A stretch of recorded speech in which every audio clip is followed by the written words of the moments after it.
Je me suis dit, mais attends, comment tu peux gagner de l'argent sur un pétrole qui descend? Tu vois, ça, et tout le travail que tu as fait pendant une semaine ou deux à monter un compte à 2000 Mm. ou 3000 $, ben, tu peux tout gâcher en une journée. C'est Exactement. ça le risque vraiment du trading, hein. Que quand on Ouais. perd au début, on a l'impression que c'est la méthode qui fonctionne pas.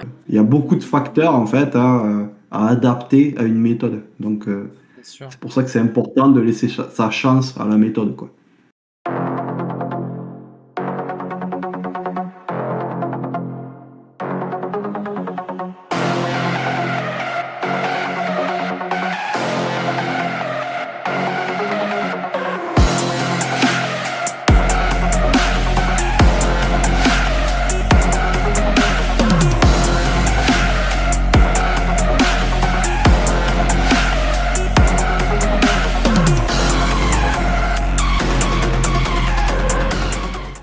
Allez, bonjour à toutes et à tous, bienvenue dans ce podcast. Aujourd'hui, on a un invité spécial. Je vais te présenter un petit peu, puis après je te laisserai te présenter plus en détail. Vincent de DM Trading. On va s'intéresser un petit peu à son profil qui est donc c'est un trader au carnet d'ordre et il va nous parler un peu plus de son expérience et puis de sa vision des marchés. Je te laisse te présenter, Vincent. Et merci de m'avoir invité déjà sur ta chaîne. C'est sympa. Alors, au niveau de présentation, moi, ça fait une dizaine d'années que je trade. Alors, j'ai fait à peu près le même parcours que tout le monde, hein. J'ai fait toutes les bêtises. Je suis passé par les options binaires. Après, j'ai fait du CFD, du Forex. Ouais, voilà, j'ai mis pas mal de temps à me trouver. Mais bon, vu que je travaillais à côté, c'était pas un souci de me former et en même temps de pas gagner d'argent sur le trading. Et petit à petit, ben, en fait, je suis devenu rentable. Je me suis dirigé en fait vers l'order flow. L'order flow, c'est assez vaste, hein, et je- j'ai évolué aussi en trading depuis que je suis ADM Trading. Alors, déjà, comment je suis arrivé à être ADMT? Moi, je travaillais dans les forages pétroliers. Et bon, le forage pétrolier, c'est des déplacements tout le temps. C'est généralement on part un mois en déplacement. Moi, je travaille en Afrique. Ensuite, on rentre pendant un mois pour être en repos. Et du coup, ça me laissait la possibilité de trader, d'apprendre. Et petit à petit, ben, je suis devenu rentable avec les années. Voilà, ça a pris quand même des années. J'ai mis au moins 6 ans, je crois, à être rentable, quelque chose comme ça. Et ben, je tradais avant, à l'époque, les bons au trésor, surtout le Bund, qui était un marché lent et assez simple. Et du coup, ben, avec la rentabilité que j'avais petit à petit, ben, j'ai pu envisager de quitter mon boulot. Alors bien sûr, j'avais mis des sous de côté au cas où, parce que bon, faut pas tout miser sur le trading, surtout quand on n'a jamais vécu du trading, entre guillemets. Ça, c'est sûr. Voilà, c'est une chose d'être rentable et d'avoir un salaire à côté, et d'être rentable et rien avoir à côté. On est d'accord. Et du coup, ben, je me suis formé aussi à DM Trading. J'ai beaucoup appris avec la chaîne DM Trading, avec Pascal, etc. À l'époque, parce qu'à l'époque, il y a 10 ans, il n'y avait pas autant de contenu sur le trading que maintenant. Et il y avait quelques contenus sur YouTube et c'était beaucoup d'M Trading avec Pascal qui m'a appris la théorie de dos, etc. Donc je me suis formé chez eux. Et par la suite, ben, j'ai connu Thibaut qui était à DMT parce que je suis allé à Sofia là-bas me former. Donc j'ai rencontré Thibaut avec Pascal là-bas. Et quand je suis devenu trader pro, que j'ai commencé à faire que du trading, que j'ai quitté mon job, ben là, j'ai été contacté après par Thibaut qui m'a dit, bon ben voilà, vu que tu es trader pro, etc., moi en ce moment je suis tout seul à DMT, je fais que des actions, donc si tu veux apprendre aux gens à faire du scalping, ben vas-y, t'es bienvenu. Et j'ai commencé à travailler un peu avec DMT, puis ensuite avec les années, ben, je suis devenu associé avec Pascal et Thibaut. Et bien sûr, ben, j'ai évolué en apprenant aux gens, ben, j'ai beaucoup appris. Et donc voilà, maintenant j'ai un peu la double casquette. Voilà, je suis trader d'un côté et formateur de l'autre pour DM Trading. D'accord, super. Et du coup, c'est ton activité principale. Est-ce que à côté de ça, tu fais d'autres activités ou tu fais uniquement du trading et de la formation? Alors non, je fais que ça. Enfin, Tu fais que ça. oui, je fais que ça. Je Ok. sais pas, oui ou non. Ouais, Je ok. fais que ça. Ben, en fait, comment je m'organise? En gros, le matin, je m'occupe de DMT. Ouais. C'est-à-dire que les gens peuvent prendre rendez-vous avec moi pour poser des questions. Parce que à DMT, en fait, moi, quand j'ai commencé, je faisais beaucoup de formations vidéo et c'est-à-dire que enfin, on vendait des formations vidéo aux gens, les gens regardaient les vidéos, il n'y avait pas forcément de mentorat derrière et ça prend vraiment pas trop de temps Mhm. euh, à faire. Voilà, tu fais les vidéos et après les gens ils achètent ta formation. Et dernièrement, depuis un an et demi, on s'est dirigé à faire que du mentorat parce qu'on s'est rendu compte que c'était ça qui fonctionnait le plus. On a arrêté les Ouais, bien formations sûr. vidéo, entre guillemets. Il y a toujours des vidéos à regarder, mais Mhm. le plus gros du travail, c'est le mentorat. Donc, moi, ce que je fais, c'est le matin, je m'occupe de DMT. Et ensuite, ben, l'après-midi, je trade. Et souvent, je trade avec des élèves, comme on a fait nous sur le Discord quand je t'ai invité. Voilà, on se met sur une room, on trade. Et voilà, et ensuite j'essaye de trader de 15h30 jusqu'à 17h30, Mhm. 18h max. Et ensuite, voilà, la journée est terminée. Et la journée de papa commence, quoi. Ok, super. Alors j'aurais une question pour toi. Est-ce que tu peux nous dire comment tu as été piqué par le trading? Qu'est-ce qui fait que à l'heure actuelle, bah, tu passes ton temps derrière les graphes? Pourquoi? Enfin, comment t'en es venu à là? Alors, bah, moi, le trading, j'ai découvert ça tard déjà. J'ai pas découvert ça à 20 ans. Comment j'ai connu le trading? En fait, j'ai commencé à connaître un peu le trading quand je travaillais sur les plateformes pétrolières. Bah, on gagnait tous pas mal d'argent dans ce boulot. C'est un boulot qui paye très très bien quand même. Et j'avais déjà un ami à moi, expat, un Français, qui investissait et qui avait investi à l'époque dans les drones. Tu vois, on n'en parlait pas autant que maintenant. Il avait investi dans les drones, donc du coup, ben, ça avait explosé à l'époque. Il s'était fait vraiment pas mal d'argent. Mais à cette époque-là, je n'étais pas encore prêt à investir. Et ce que j'ai fait, ce qui m'a mis à investir en fait dans le trading, c'est que il y a eu, enfin, moi j'étais employé en freelance en fait à l'étranger, c'est pas des CDI etc. Quand on travaille à l'étranger, Mhm. c'est des contrats internationaux. Donc si on a une coupure, ben voilà, on se retrouve à la maison sans rien. Il n'y a pas de Ouais. chômage et il n'y a rien. Et ce que j'ai fait, c'est que je me suis fait virer à un moment donné parce que le pétrole à un moment donné est descendu, voilà, il est même descendu en négatif, je crois, à l'époque. Voilà, le pétrole à un moment donné valait rien, valait zéro. J'espère que t'en as acheté C'était à un ce moment-là. gros, c'était un gros crack. Ouais, et en fait, moi j'avais un pote à cette époque-là, ben, je venais de perdre mon taf, j'étais à la maison et le pétrole, je crois, ils étaient aux alentours de 30 dollars. Je me disais, putain, là, je suis quand même dans la mouise, tu vois. Je sais pas quand c'est que ça va repartir, etc. Et j'ai un pote qui m'appelle et qui me dit, ouais, putain, moi je me suis gavé sur la descente du pétrole, j'ai fait des gros trades, etc. Et puis je me suis dit, mais attends, comment tu peux gagner de l'argent sur un pétrole qui descend, tu vois? Sur la vente à découvert, moi j'avais pas compris ça à l'époque, quoi. Ouais. Et du coup, ça m'a intrigué. Je me suis dit, putain, quand même, moi je viens de perdre mon taf et il y en a, ils se gavent. Et moi, je l'avais vu, en plus j'étais dans l'industrie, tous les jours je regardais les prix du pétrole et j'avais vu le pétrole descendre. Et si j'avais su ça à l'époque qu'on pouvait vendre le pétrole, ben, je me serais gavé aussi parce que j'avais de l'argent à investir et je savais que ça allait descendre. Parce que ma compagnie nous avait dit quelques mois avant, attention, ben là le pétrole il descend, on va sûrement arrêter les activités jusqu'à ce qu'il retrouve à peu près 60-80 dollars le baril. Mhm. Donc, ben, j'avais toutes les infos en main, j'avais l'argent, Et le seul truc qui me manquait, ben, c'était la connaissance de savoir qu'on pouvait shorter le pétrole. Et donc, du coup, ben, ça m'a beaucoup frustré quand je me suis retrouvé à la maison sans boulot. Et je me suis dit, putain, il y a quand même quelque chose à faire sur le pétrole.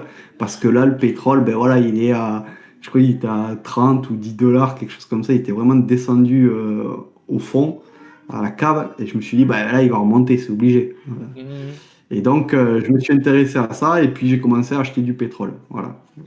Et ensuite, ben, quand les activités ont repris, ben, je suis reparti dans le forage et j'ai pu faire les deux. En fait, quand j'étais au boulot, ben, je travaillais et quand je revenais à la maison pendant un mois, ben, je me formais au trading. Super, super.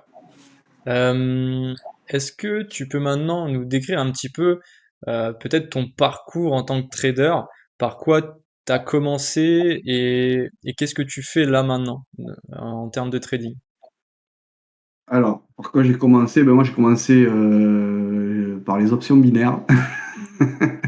C'est les options binaires, pour ceux qui connaissent pas. C'est, t'avais un graphique, je crois que c'était le SP 500. Et fallait parier si dans les 1 minute, ça allait clôturer au-dessus de ton prix d'entrée ou en dessous de ton prix d'entrée. Ah ouais, Voilà, c'était comme ça, 1 minute. effectivement. Et donc, bon, je me suis fait lessiver. Il n'y a pas de, il y a pas de miracle.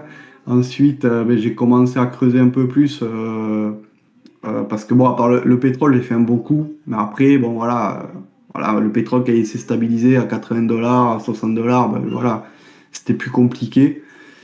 Alors ensuite, j'ai commencé à me former sur Internet. Je me suis dit, bon, ben voilà, il faut faire quelque chose de plus sérieux. Je suis tombé sur la chaîne de DMT. J'ai commencé à me former sur le Forex.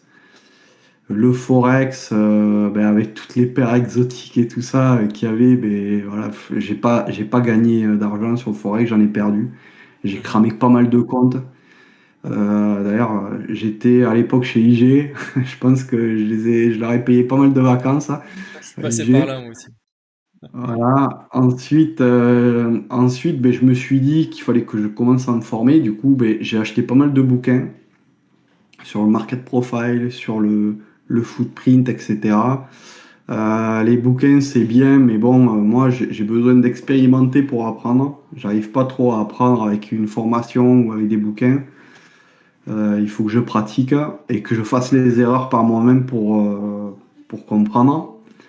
Donc par la suite, ben, j'ai commencé à trader, à regarder beaucoup de vidéos YouTube. Il y a quand même des traders qui partagent pas mal en France et aux États-Unis. Après, bon, moi, l'anglais, c'est pas trop mon truc non plus, surtout avec l'accent, etc. C'est un peu compliqué de comprendre. Et donc du coup, j'ai essayé de me former comme ça. Et ce qui m'a débloqué un peu, c'est que sur des groupes Facebook, j'ai été en contact avec quelques personnes, j'étais sur des groupes, et on s'est fait un petit groupe Facebook, en fait, avec 5-6 personnes. Et là, on a commencé à tous évoluer en même temps. Et ben, il y a certains qui m'ont envoyé vers les volumes, tu vois, ils m'ont dit, ouais, les volumes, c'est vraiment la clé, etc. Au début, je comprenais pas trop ça, moi. J'avais pas tilté, en fait, que les volumes, c'était aussi important. Et du coup, ben, on a tous évolué vers les volumes, le market profile, vers le carnet d'ordre, etc. Et puis, comment on trade, en fait, comment on arrive à avoir des points en fait, d'entrée assez précis avec un stop assez court. Et voilà, petit à petit, après moi j'ai eu de la chance, hein, je suis tombé dans une période aussi, les marchés c'était plus lent. Moi je tradais le Bund. Le Bund, avant Covid, il était beaucoup plus lourd, beaucoup plus lent. Donc c'était quand même plus simple pour apprendre le carnet, etc. Et ensuite, au moment du Covid, ben, le Bund s'est complètement vidé. Le carnet s'est vidé. Et il est devenu beaucoup plus rapide. Je gagnais plus d'argent trop sur le Bund. C'est devenu beaucoup plus compliqué avec les stops que j'avais. Parce que sur le Bund, j'étais capable de trader avec 2 ticks de stop, quoi. C'était vraiment très très propre le Bund. Mm. Et ça, c'était plus possible. Donc, du coup, ensuite, je me suis mis sur le SP. Voilà, sur le SP, j'ai réussi à me débrouiller. Et ensuite, voilà, j'ai intégré DMT. Et à force de répéter, répéter, répéter les choses, ben, j'ai aussi affiné ma méthode, quoi. Ok, super. Ouais, t'as déjà un beau parcours. Et donc, ça fait combien de temps que tu trades, je sais plus si tu l'as dit. Pas une dizaine d'années, quelque chose comme Dizaine ça. d'années. Ok. Ouais. Ouais, t'as déjà une belle Mais ça expérience fait des pas 10 ans marchés. que je suis rentable. Ouais, ok. Et t'as J'ai connu mis bien l'order flow 5 ans. au bout de combien de temps? Pardon? Tu as connu l'order flow au bout de combien de temps au cours de tes 10 ans de trading? Assez tôt, j'ai connu l'order flow. J'ai connu l'order flow au bout de, je pense, 2 ans, quelque chose comme ça. Ah oui, donc t'es bien tombé dès le début, quoi. Ça va, Ouais, t'as pas ouais, trop. en fait, j'ai eu de la chance parce que ouais, j'ai fait des erreurs vite. Parce que, en fait, j'avais de la chance parce que moi j'avais de l'argent. Hmm. Donc, du coup, vu que j'avais de l'argent à dépenser, ben, j'ai pu faire toutes les erreurs plus rapidement que les autres, je pense. Et j'ai cramé des comptes, voilà. Et au fur et à mesure que je cramais des comptes, je me remettais en question. Et vu que je connaissais des gens aussi qui m'ont dirigé beaucoup vers les volumes, ben, je me suis dirigé beaucoup vers les volumes. Et dès que tu commences à mettre le doigt dans les volumes, voilà, tu as les volumes, après tu as le footprint, tu as le carnet, etc. En fait, c'est la suite logique de ton apprentissage. Ouais, bien Et sûr. donc, je suis arrivé assez rapidement vers l'order flow et j'ai été aussi pas freiné par la plateforme parce que moi, j'ai jamais tradé sur MT5 ou MT4. J'ai tradé, la première plateforme que j'ai eue, c'était PRT avec IG. Et ensuite, dès que j'ai arrêté les marchés CFD, assez rapidement, ben, j'ai été sur Sierra Chart. Et donc, sur Sierra Chart, ben, voilà, il ne faut pas payer en plus pour avoir les outils order flow, quoi.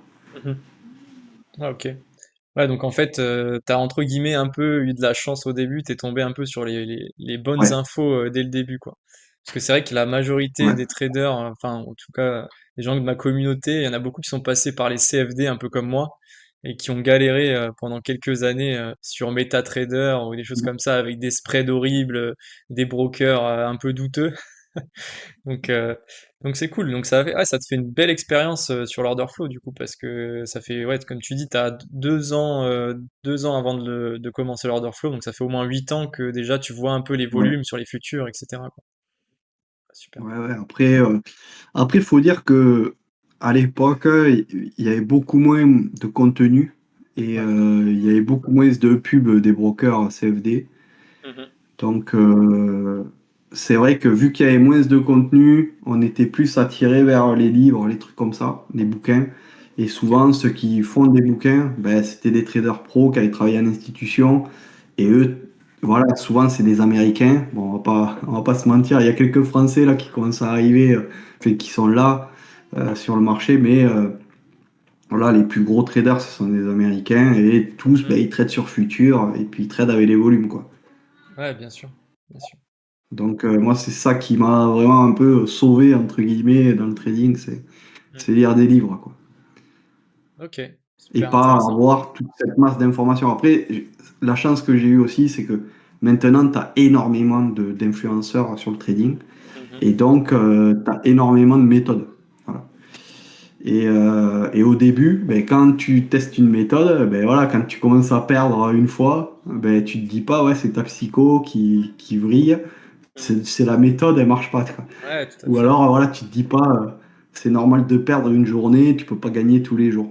Donc, tu sautes de méthode en méthode, et au final, ben, tu n'as pas le temps de te perfectionner et d'avoir une méthode costaud qui te correspond à toi et à ton style de trading, quoi. Donc, Ouais, je pense que ça d'ailleurs moi, c'est un point qui est à soulever sur la majorité des débutants en trading, c'est que quand on ouais, perd au début, on a l'impression que c'est la méthode qui fonctionne pas et on va avoir tendance à switcher, tu sais, de stratégie en stratégie assez rapidement et sans vraiment creuser une stratégie spécifiquement parce qu'en fait on voit qu'on perd et on se dit ah c'est bon, c'est de la merde, je passe à autre chose.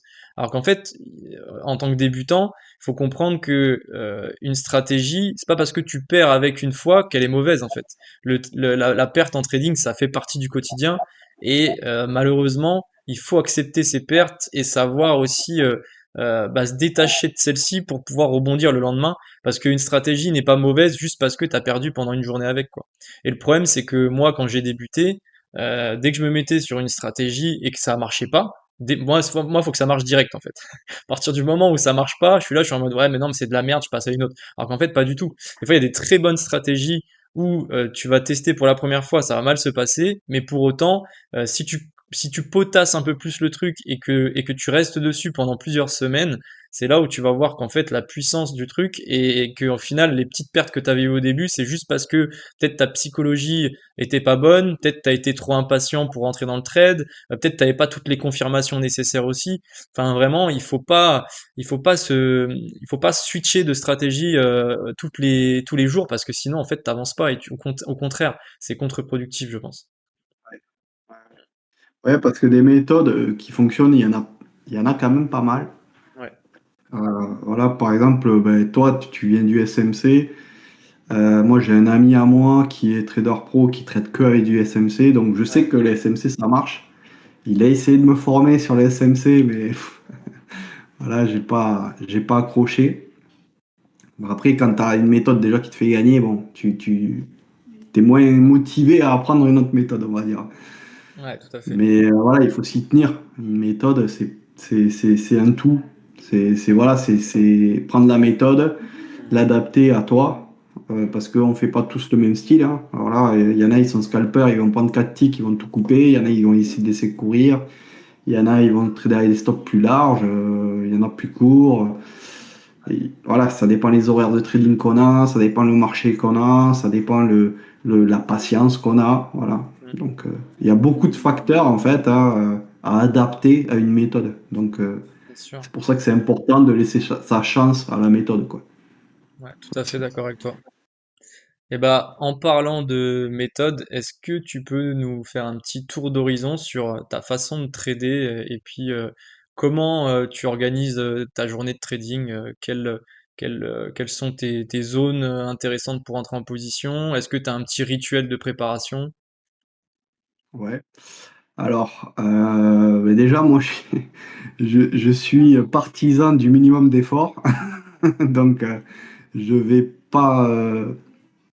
En fait, la macro, tout ce qui est macro, tout ça, je me renseigne, mais c'est plus un plaisir personnel. Mais j'en tiens pas trop compte. Ce Ok. que je fais, moi, quand j'arrive sur les graphes, déjà, j'arrive assez tard sur les graphes. J'arrive vers 15h20, 15h25 des fois, quand je suis un peu à la bourre. Et ensuite, ce que je fais, la première chose que je fais, c'est de regarder un graphique 5 minutes ou 4 heures pour voir un peu la tête du marché.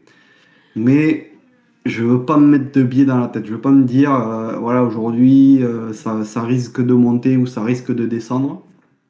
Moi, je suis un trader si je me mets en fait une idée dans la tête, si je me dis, ouais, là, aujourd'hui, ça va monter, même si le marché il fait 100 points vers le bas, je vais continuer à acheter.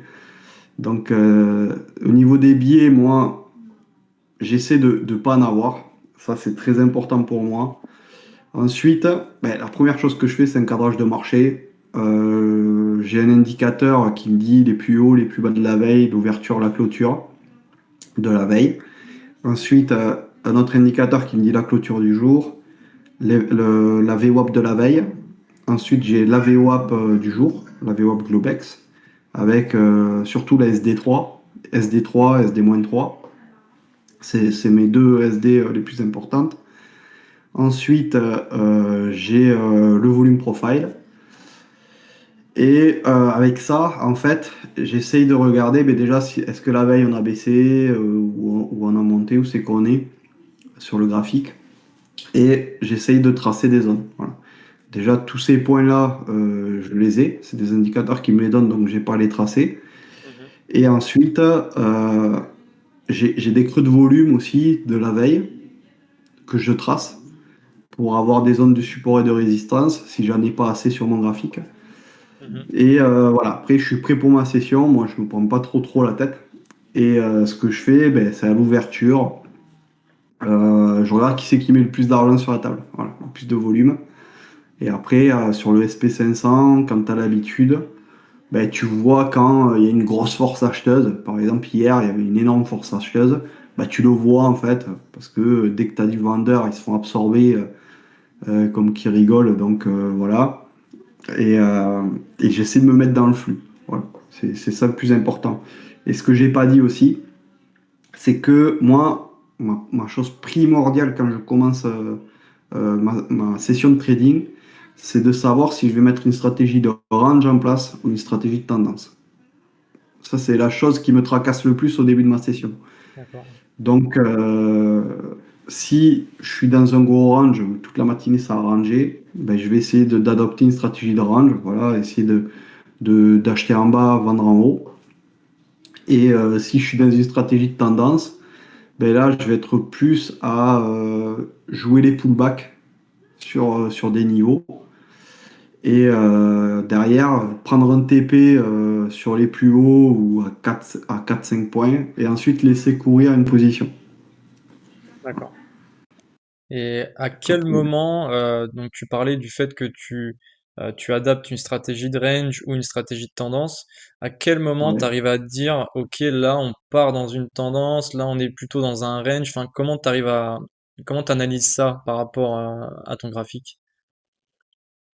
Ben, alors, déjà par rapport à la matinée qu'on a fait, est-ce qu'on est qu'on descend ou pas? Voilà.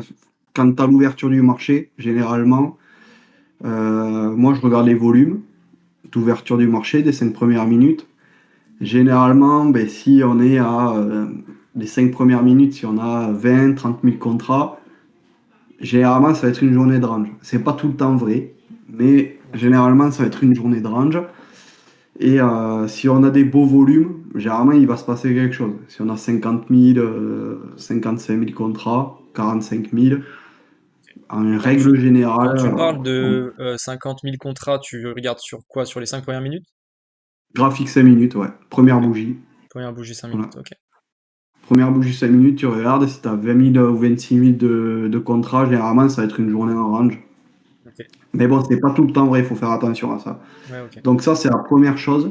Mhm. Et ensuite, ben, généralement, moi, je me trace des niveaux un peu instantanés, tu vois, des niveaux assez proches du prix.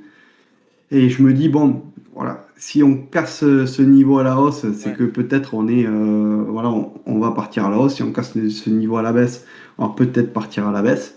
Donc j'essaie d'être assez agressif voilà, sur les 3 premières minutes du marché, parce qu'on arrive à voir quand même au bout de 3 minutes le niveau de contrat qu'on a sur la bougie 5 minutes. Et ensuite, ben, si on continue à enfoncer un deuxième niveau, un troisième niveau, ben voilà, là je sais qu'on est en tendance et que voilà, il va falloir adopter une stratégie de tendance tant que ben, le prix nous prouve le contraire, quoi. Ouais. Ouais, en fait, en gros, tu te places des niveaux d'invalidation de range. À partir du moment où on sort de ce niveau-là, tu te dis, bon, bah là, on part plutôt en tendance, quoi. Ok. Voilà. Ouais. Après, des fois, tu vois, des fois, on va monter le matin. Ensuite, vers 14 heures, on va commencer un peu à descendre. Mhm. Je vais pas prendre tout le range parce que c'est trop large. Ok. Mais je vais essayer de prendre des zones où ça a travaillé, soit des creux de volume, soit des supports résistance graphiques sur un graphique 4 ticks réversal. Ouais. Et, euh, et je vais me dire, bon, ben voilà, quand on arrive à ce niveau, qu'est-ce qu'ils vont faire? Et là, je vais observer, tu vois, voir est-ce que ça attaque, est-ce que ça attaque pas, etc. Mhm.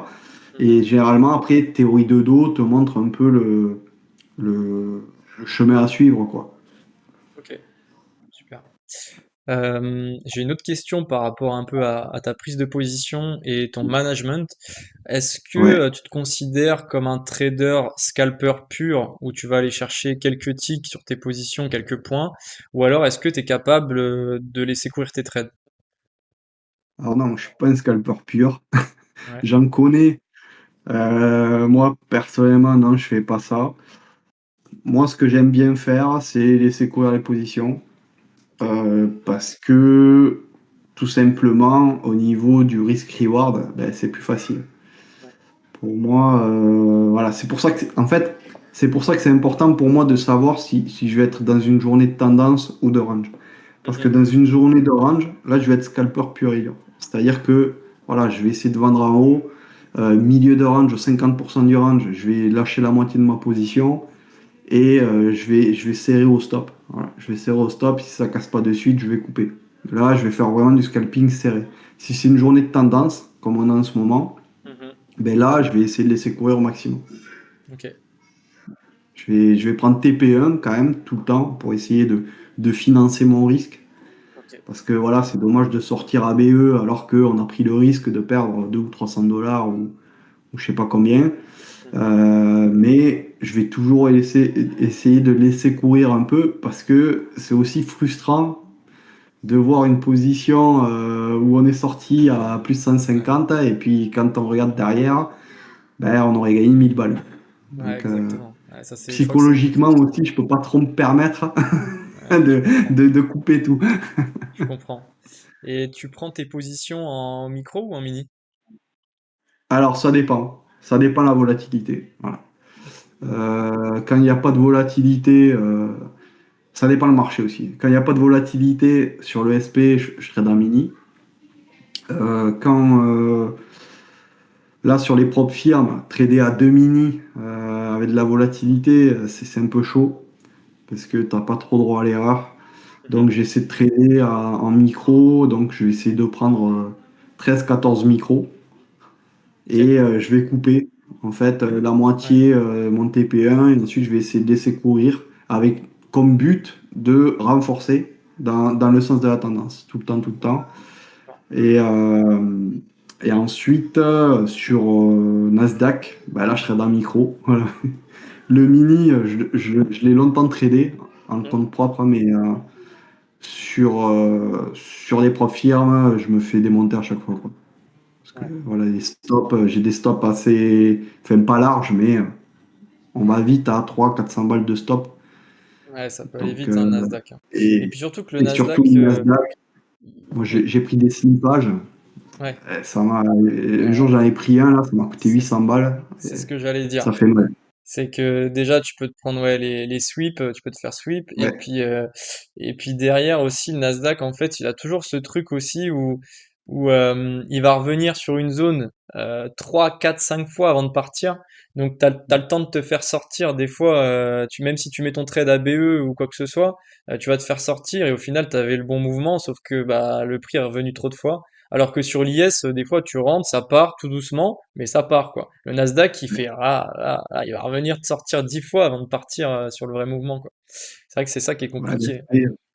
le SP est un peu plus propre, hein, mais bon, Ouais, après il est plus lourd aussi au niveau du carnet, donc il bouge moins fort, mais c'est vrai qu'il respecte mieux les zones, et puis généralement, quand il part, il va pas revenir 5 fois avant de faire son ouais, mouvement, quoi. Mm, ouais, c'est vrai, c'est vrai. Ok, ouais. et Et puis, par rapport à ta on- journée de trading, est-ce que tu as un risque management associé à ta stratégie? Comment tu gères tes pertes? Est-ce que tu coupes tes pertes à un certain seuil? Est-ce que quand tu as fait un certain montant à la journée, tu t'arrêtes?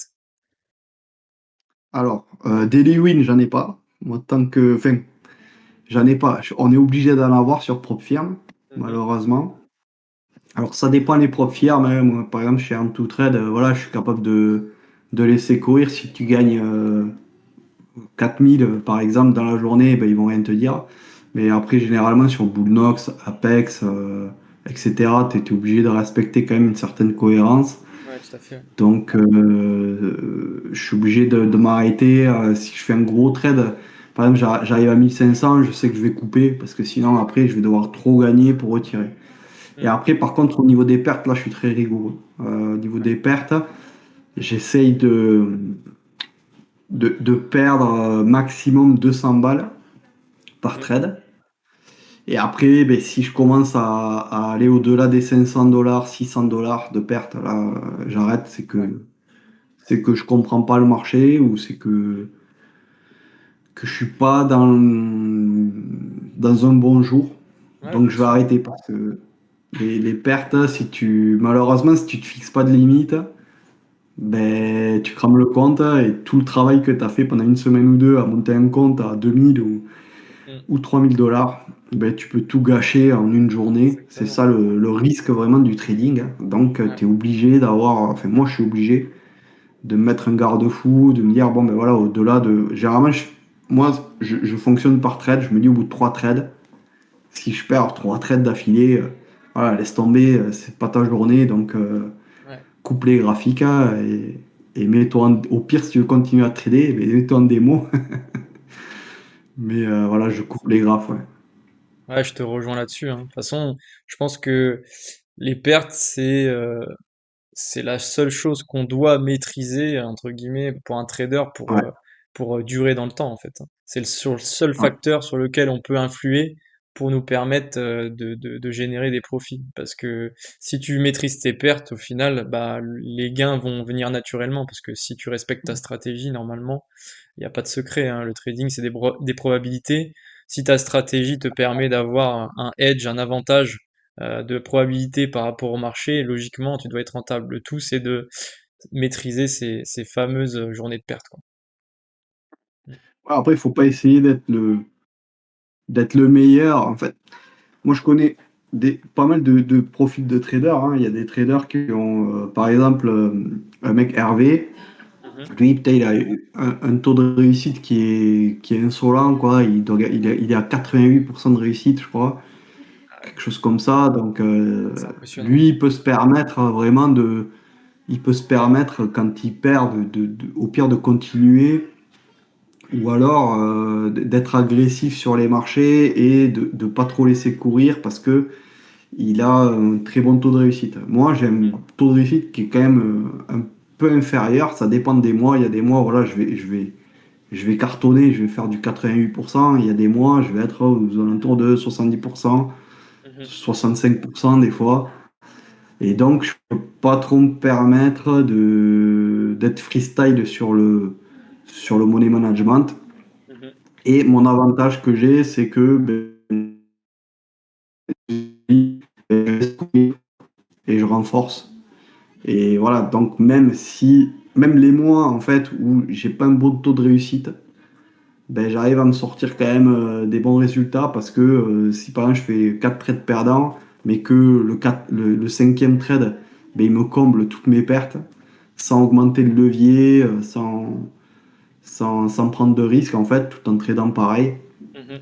ben, c'est ça qui me fait vraiment avoir un avantage en plus en fait, en plus de ma méthode.